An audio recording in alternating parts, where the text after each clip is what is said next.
In a democracy, citizens need to be informed. Informed about policies, issues, homelessness, law enforcement, and social services. In order for people to make good decisions that affect their lives, they need to be informed. Conversations with Erroll Parker. Hello and welcome to Conversations with Erroll Parker. Today on our program, Mike Garabasio and Tyler Hendrickson wrote a book about Long Beach Poly High School, a school that is renowned for celebrities as well as being over 100 years old. And a fascinating book it is. Welcome to our program, guys. You guys have done some other stuff that we're going to get into individually, but right now we want to talk about the book that you co-authored. Now, of course, I love this campus. My family went there. But what motivated Tyler and Mike, you can go for Tyler first, that motivated you guys to write this book? Well, it's funny, Mike called me, and I had never really had aspirations to be an author, but he called me and he said, hey, because he had already written 2 books about football in Long Beach and basketball in Long Beach, and he said, I have an idea for another book, and I would like you to write it with me, and it's the history of Poly. And I probably interrupted him before he finished his sentence and said, sounds great. And I think for me, the motivation came from having a love and appreciation for the school. You went there? Yes. I was class of 2007, and I had a healthy curiosity about what had come before me because I knew all the athletes and celebrities and just the pride in the school. And so I thought it would be a great opportunity to learn that and then share it with other people. So it's the only book I would have ever wanted to write, and it might be the only one I end up writing. We'll see. I'm still young, I guess, but yeah, it was kind of a no-brainer once Mike brought it forward. But I know Mike got some inspiration to kind of bring the project to light. Yeah, Carl Cohn, who was worked at Poly during some turbulent years. He was former superintendent of the and then was the superintendent of the school district. A good friend of ours, one of my favorite people in the world, he'd kind of been putting it in my ear for a couple years about how unique some of the aspects of Poly's history are, particularly the way it was able to overcome, racial violence and get past that, as opposed to what happened at so many other schools across America. And so, yeah, he'd just been bugging me, and I think Tyler alluded to it. I think anyone who's around Long Beach knows there's this great history at Poly, and all the students there know that, but you don't necessarily know what the history is. And so for me, from what Carl said, and then my book publisher came to me and was ready for, to do another project, it was just, it was kind of a no-brainer. This country, in a lot of ways, was segregated, and in some ways it is. But the fact that you can go on that campus and just about any school, in any racial group that manifests itself in America is on that campus. Right. Is that one of the reasons why that you guys got such a good education there, that you were kind of not landlocked or racially locked in one racial group? Tyler, when you went there, you had friends from all over. Oh, absolutely. I think that's the best part of the education that you can get at Long Beach Poly is a world education of being around different types of people, different groups, ethnic groups, religions and, socioeconomic backgrounds. I mean, really everything is the melting pot at Poly. And so, that was something that I really valued. By the time when I went to college, I went to Long Beach State. That's a diverse school, but it's less diverse than Poly because Poly's like that perfect melting pot. And, I still have so many friends from high school, and that was a great part of the experience. And not just for me. A lot of people that we interviewed for the book felt the same way, whether it was Cameron Diaz, Willie McGinnis. I mean, they really valued the diversity and being around all types of people and learning to accept and get along with one another. Erroll, Cameron Diaz said almost word for word, what you just asked to Tyler. I mean, she said that when she started her modeling and acting career, she felt like because she'd gone to Poly, she knew how to talk to everyone on set. She was comfortable with the agent because she'd grown up around Big Sweet Knolls kids who were white, more affluent. And then she was comfortable with the other people she was working with, wherever they were from in the world, and everybody else. I thought that was kind of a beautiful testament to it. Yeah, I think that's absolutely one of the things that's really unique about that school is you might go to a school in New York or Seattle that would have racially diverse numbers as well, but the students wouldn't necessarily actually mix in with each other. And I think that's one of the things that's been unique about Poly when you talk to someone who graduated there in the 60s or 70s or graduated there last year. Now, there was an earthquake that hit Poly in the early 1930s, and it destroyed the campus significantly. You write about that in your book. You guys want to elaborate on what was the backdrop to that whole thing?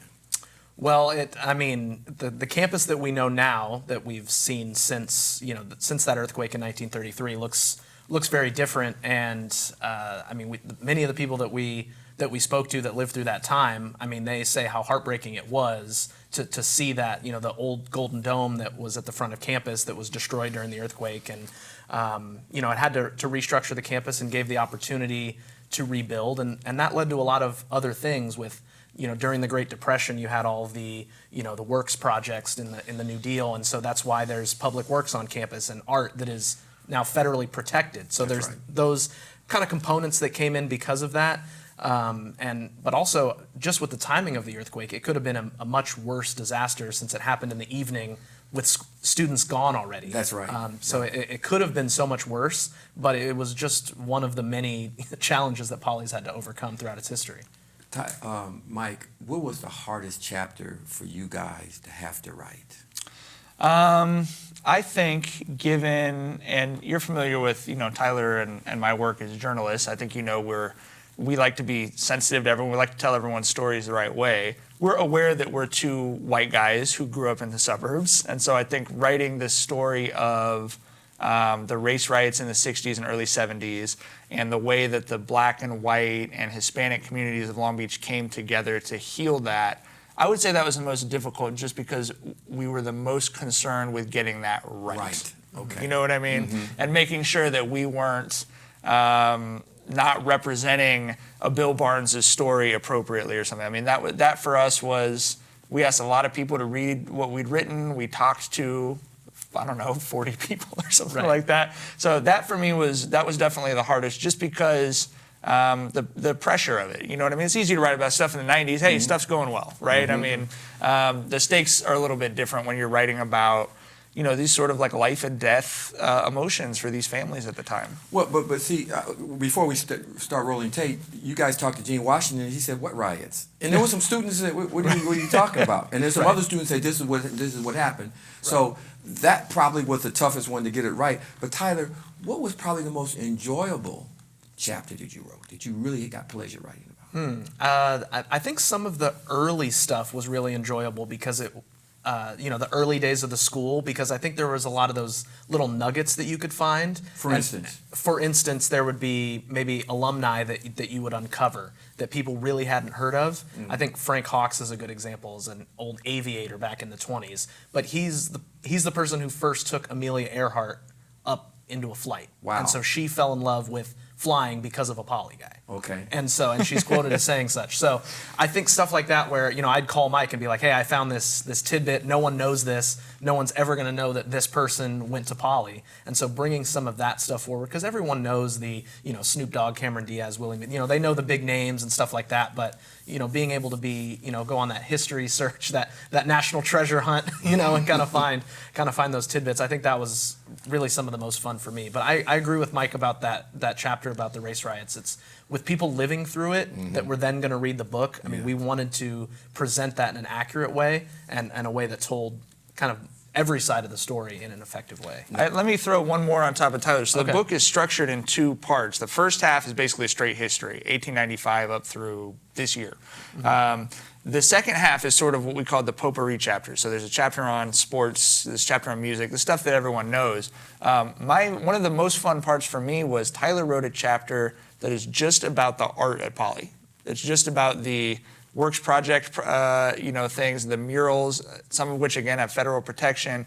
And that's another one of those things where, I'm going to go cover a basketball game. I'm walking past a priceless work of art, right? I mean, it's just not a usual thing. And I thought that was great to be able to kind of just, this was maybe 4 or 5 pages, a little part of the book. It's a little but chapter, it's one of those things that, again, you can hand that to any kid of the 4,000 kids or whatever at that school and say, look at that. I mean, that's just a really different kind of a thing. That's right. Yeah. Well, now here's the real cool. How did you get Billie Jean King to write the foreword? I've been knowing Mike for a while, and I said, Mike will get the story for you. He'll go up there and stick a mic in somebody's face. And, I need you to talk. But getting Billie Jean King, and not just write the foreword, enthusiastically write the foreword. Yeah. She couldn't have been better, and Yeah, I mean, Mike had the pre-existing relationship with her with a story of the Press Telegram, so I'll kind of let you tell that. Yeah, I'd gotten a chance to interview her a couple times for the Press Telegram for feature stories, and when she got the Presidential Medal of Freedom, and then when President Obama named her, I think it was like the American Olympic Ambassador for one of the Olympic Games. So I had a relationship with Billie Jean and with her manager Tip, and I emailed Tip and I said, hey, I signed a book deal. Love to have a foreword from a big name, and I don't think there's a bigger name out there than someone who's done so much athletically and socially. I mean, we couldn't believe how quick it was. I think he emailed me within a couple hours and said she'd love to do it. She's really excited for it, and yeah, that was definitely the number one, just like the thrill of the book. I mean, it's like at the end of the day, we tell each other, if the book sucks, at least there's a book, and it'll say Mike Gardabasio, Tyler Hendrickson, and Billie Jean King on it, And then an even greater thrill. I mean, we just renamed the main library in Long Beach for Billie Jean King, and when she got up to thank everyone, someone had handed her a copy of the book because it had just come out and she hadn't seen it. So she's standing up there on the podium at her library. Yes. Going, oh, this is a history of Polly, by Mike and Tyler. I can't wait to read it. And we're just like, this is unbelievable. Yeah, beside ourselves with joy. I mean, unbelievable. Surreal moment. Couldn't have even For pictured sure. it. Yeah. What about The Rock? I pass The Rock all the time, and it's just like part of the scenery there, but it is the history behind that, isn't it? Yeah, Founders Rock's been there. It was brought over from the original campus at 8th and, what was American Avenue, now is Long Beach Boulevard. Yes. So 8th and American is where Poly's original campus, and then in 1911 it was dragged over there, and it's just sat there and been somewhat preserved. I know people take some liberties on it, but yeah, it's one of the many things. And then you've got the seal and the between the 300 and 400 buildings that you're only supposed to walk on if you're a senior or an alum. And there's all those little things that high schools have, but yeah, and then the jackrabbits being the mascot because the school was built on a field that had wild jackrabbits everywhere, and the track team felt it represented them. Those are nuggets. Yeah, all that stuff is just so fun to uncover, and people have enjoyed reading it, we think. Before we go on the break, Mike, the new track and field football stadium is beautiful out there. Tell us a little bit about that. Yeah, I mean, the athletic facilities in Long Beach did not match up to how great the athletes were by a pretty wide margin. I think you would agree. And so the school board put forth a bond, I think 3 years ago, and the citizens of Long Beach voted overwhelmingly for that bond. One of the goals of the bond was to redo all the fields. And the facility they put in at Poly is great. Bertram Field had been there since the 1900s, the oldest long-standing sports facility in Long Beach, and was desperately in need of an upgrade. So we got there's an all-weather track and turf field, and some stadium seating and everything. Yeah, it's. I've heard from some old NFL guys who came back and they'd see it. Sammy Parker, he sees it. They're just like, well, this would have been nice, and not be running in the mud after it rained and stuff. Yeah. Yeah, it would be different. When we come back, we're going to talk about the celebrities that have gone and attended Poly High School, as well as individually what you guys done. You guys have written some books and some things that you do. We want to know a little bit more about that. We'll be right back with our two Poly alum, Mike Gardabasio and Tyler Hendrickson, who co-authored a book about Long Beach Poly High School. We'll be right back after these messages. In a democracy, citizens need to be informed about policies, issues, homelessness, law enforcement, and social services. In order for people to make good decisions that affect their lives, they need to be informed. Conversations with Erroll Parker. We're back on Conversations with Erroll Parker with Mike Gardabasio and Tyler Hendrickson, talking about the book they co-authored about Long Beach Poly High School. Now, there was a lot of celebrities that have, some people who are not celebrities, as you just mentioned, but there were some sports celebrities, acting celebrities. They even say Robert Mitchum went to Poly, the old actor went to Poly for a hot minute. I had heard that. Yeah, there's a lot of people who were there for like a week or something. And we just said, or at least they say that y'all went to Poly. Right. We said that's like we can't include. You got to have been there for a while, I think, to make the book. But yes. Let's roll off some names. You roll off a few names, and you roll off a few names that went to Poly back in the day? Well, athletically, you start Martha Watson, Willie McGinnis, more recently Juju Smith-Schuster, Deshaun Jackson, Jordan Bell, who you got a chance to coach, obviously. Mm-hmm. I mean, and you take it to entertainment, obviously Snoop Dogg, Cameron Diaz, Carl Weathers, Jenny Rivera. We found out Bradley the lead singer Noel. of Sublime, who I think is known more as a Wilson guy. He was in the PACE program at Poly, so he was at Wilson and Poly. Mercedes Lewis, who graduated with my wife and I. I had my first class I had at Poly as a ninth grader. I sat next to Dante Ely and Mercedes Lewis, who I'm still friends with, both those guys. I mean, it's What about coaches? Coaches, obviously, we start with the great Ron Palmer, but Don Norford, the winningest. No one in California has won more CIF or state championships than Don. Carl Buggs. Jerry Jaso, Carl Buggs. I mean, it's just, you could go on and on. But the overall stats that were crazy, just throw a few stats at you. More NFL and Major League Baseball players than any other school. Chase Utley. A lot of people know the NFL one. Not a lot of people. We were surprised to learn that about the Major League Baseball, but there's no school that has more Major League Baseball alums than Poly either. And then how many? What was the Grammys or Hollywood Walk of Fame ones? I believe it was the final count came around 13 stars on the Hollywood Walk of Fame. Yeah. Wow. So it's And what about Tony Gwynn? people. One of those times, I had a chance to coach him. Arguably the The greatest icon, of all time. Yeah. Right. Yeah, we You always forget one. Anytime you try to list all the Poly people, you always look Tony back. Gwynn's a bad one, though. Tony Gwynn's a bad one. Well, actually, Tony was a Gwynn family. heck of a basketball player, Yes. and Chris Absolutely. Gwynn. Yes. Yeah. Now, let's talk about you guys individually a little bit, get off the book a little bit. Tyler, tell us a little bit about your background. Sure. So, born and raised in Long Beach. I was, as a kid, this is a different life, but I was a child actor growing up. So I'm in Screen Actors Guild. I was in a couple shows, most notably on The King of Queens. I was in 7 episodes of that, and I was also on Cedric the Entertainer's show, 1 episode. Okay. So that was fun, and definitely. You were on Cedric the Entertainer show? Yeah, I did an episode. I was kid number 2, but I got a speaking part, and I met Ced, and he was great. I didn't know that. So Where'd you go to school? I went to Minigant Elementary, and then I went to Stanford Middle School, and then I went to Poly, and then to Long Beach State. And so after my acting days were over, I focused on school, and I was fortunate enough to be in the PACE program at Poly, so I got a really great education there. And then started working with Mike and his co-sports editor, co-founder of many things, JJ Fiddler, at LB Post Sports, and then Tyler's with us at the Post, the Gazette, the Press Telegram, the 562. He's been everywhere. What did you study at Long Beach State? I was business management, and then I got my master's there in sport management. And I've been working there since 2015 in athletic communications. So Now, speaking of legends, this guy right next to me is a legend. And tell us a little bit about your background. I think his better half is his wife. Charlene worked for me in the Ron Palmer's basketball camp. She's much better than he is. You're not going to get an argument. Correct. From me, so. Not an argument for me either. Smart man. Oh, we could talk about my wife. That'd be better. I'd be more comfortable. She's at doing Jordan that. High School right now, as a matter of Yeah, fact. she's the English department head at Jordan, the yearbook advisor, the AP English teacher. She is also helping me raise our 2 awesome kids, and she's my favorite person. She's my favorite Poly alum for sure. She was a PACE valedictorian in 2002.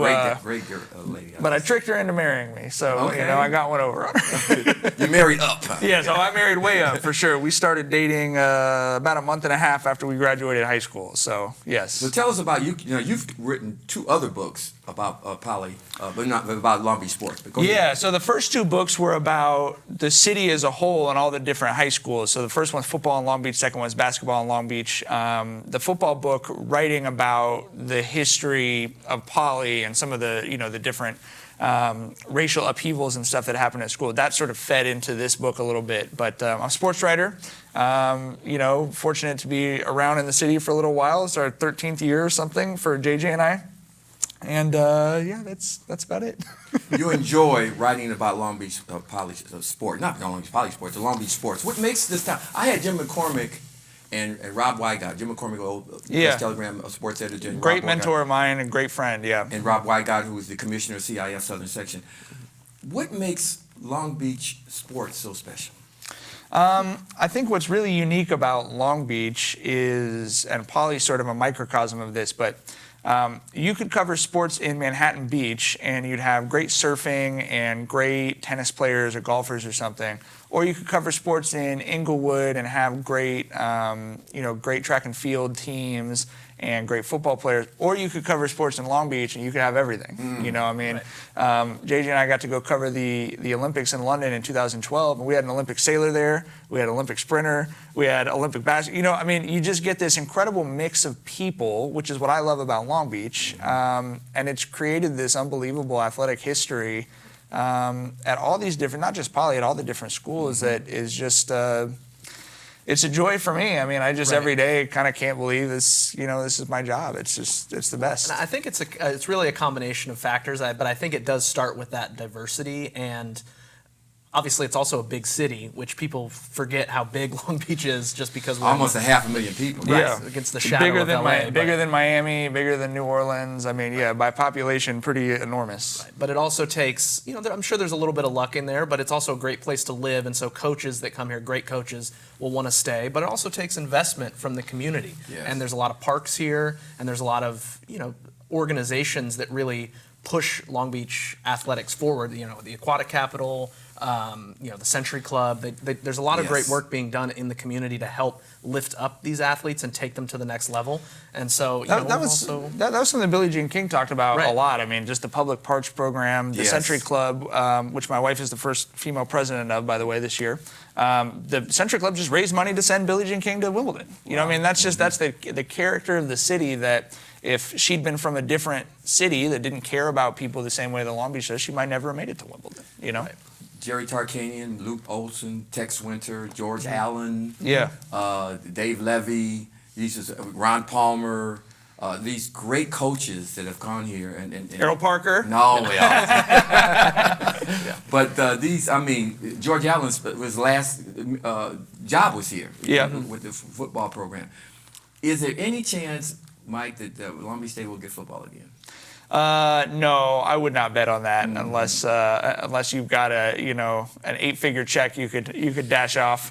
No, I don't think that they're particularly close to that. I'd like a men's soccer team. We get halfway towards a football, football something. But no, I don't think that's in the works, unfortunately. Tyler. If there were, in writing the book, and both of you guys can comment on this, what do you feel like was the heyday of Long Beach sports in this town? What years were there? Oh man, there's a lot of golden eras. I think in the 50s there was tons of championships. When I was growing up, late 90s, early 2000s. That's a recency bias in my own experience, but that was a heck of a time. Mike probably has the numbers off the top of his head as a sports writer, all the CIF championships that were won during that era. But I would say when you had the cover of with four All-Americans from the football team? 4 or 5 All-Americans, that 01. I know there's a particular game we don't want to go back and talk about specifically, but the football program was going, and there was just championships in every discipline. So I would say, that was a pretty good time. Wouldn't you say, Mike? Yeah, I think that there's a lot to be said for the 90s. But Tyler's right. The 50s, you go back and look at some of the history there, and it's just it's unbelievable at Poly and Wilson and Millikan after it started. But yeah, for me, the time I grew up in, everyone's going to love the time they grew up in. Yeah. But you're growing up, you're watching Willie McGinnis on television. Then you've got all these All-Americans, the Mercedes Lewises and Winston Justices, and then the Deshaun Jacksons. And then meanwhile, at the same time, Wilson hasn't lost a water polo game in 9 years. Yes. Millikan just won the baseball championship. It was just, for me growing up, I was a daily reader of the Press Telegram, and every day you'd open it up and you'd go, another Long Beach kid won another something. You know what I mean? Right. It was just like someone won a baton twirling national championship. You go, I didn't even know there were that, but sure. Right. I knew that this was going to be quite an enjoyable conversation. It's been historic. And it's been fun. You guys have co-authored a book that is very inspirational. It was kind of tough to write at times, but you guys got it done. Appreciate you guys coming on the program to talk about Long Beach Poly High School and also Long Beach sports. Yeah. Well, we appreciate you having us. Everyone can get the book at scholarsandchampions.org. Yes. Okay. If you go to scholarsandchampions.org, you can order it from us. We will sign it. You can write down whatever. We've had people write the greatest football player in Poly history, or whatever else. Yeah, it doesn't have to be true. We'll write I guess, anything. right? We're like Pete Rose. We'll write anything you want us to write on as long as you buy a book. So scholarsandchampions.org. How's the book sales going? It's going great. Yeah, it's better than the first 2 books I did combined. We've had to reorder it a few times to sell it, and I know the publishers sold quite a few, and it's been a lot of fun. I saw the Barnes and Nobles down in the shore down there. That was pretty good. Yeah, we've got some competitors, but yeah, we've been For sure. we've been doing pretty Everyone's well selling it, and yeah. we'll be at graduation and things like that, trying to make sure people can spread the history and the new generation understands what all that came before them, because there's a lot. Thanks, guys, for coming on the program to discuss this very exciting project that you guys have just completed. Thanks, Erroll. Appreciate it. Tyler and Mike has been on the program to discuss Long Beach Poly High School. A campus is over 100 years old and still thriving. Thank you very much, guys. Thanks, Erroll. Thank you. And we'll see you next week for some more exciting guests on Conversations with Erroll Parker. Good night. In a democracy, citizens need to be informed. Informed about policies, issues, homelessness, law enforcement, and social services. In order for people to make good decisions that affect their lives, they need to be informed. Conversations with Erroll Parker.